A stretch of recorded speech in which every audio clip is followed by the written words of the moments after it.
तरीके से बधाई देने का ये सिलसिला, उनके साथ में हमको संसदीय कार्य मंत्री प्रहलाद जोशी भी नजर आ रहे हैं। और ये एक तरीके से हमने देखा था जब राष्ट्रपति के तौर पर द्रौपदी मुर्मू का चयन हुआ तो उसके बाद भी प्रधानमंत्री बधाई देने पहुंचे थे। और उपराष्ट्रपति के तौर पर अब जब जगदीप धनखड़ के नाम का तय हो गया है, उनका निर्वाचन हो गया है, खुद प्रधानमंत्री उनको बधाई देने के लिए पहुंचे हुए हैं।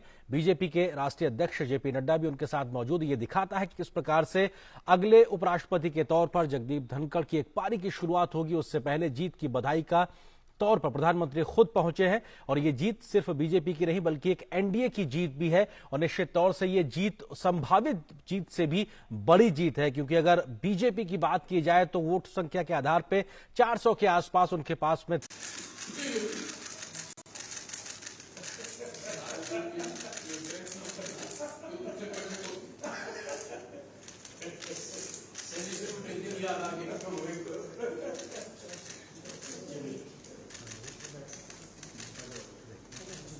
तरीके से बधाई देने का ये सिलसिला, उनके साथ में हमको संसदीय कार्य मंत्री प्रहलाद जोशी भी नजर आ रहे हैं। और ये एक तरीके से हमने देखा था जब राष्ट्रपति के तौर पर द्रौपदी मुर्मू का चयन हुआ तो उसके बाद भी प्रधानमंत्री बधाई देने पहुंचे थे। और उपराष्ट्रपति के तौर पर अब जब जगदीप धनखड़ के नाम का तय हो गया है, उनका निर्वाचन हो गया है, खुद प्रधानमंत्री उनको बधाई देने के लिए पहुंचे हुए हैं।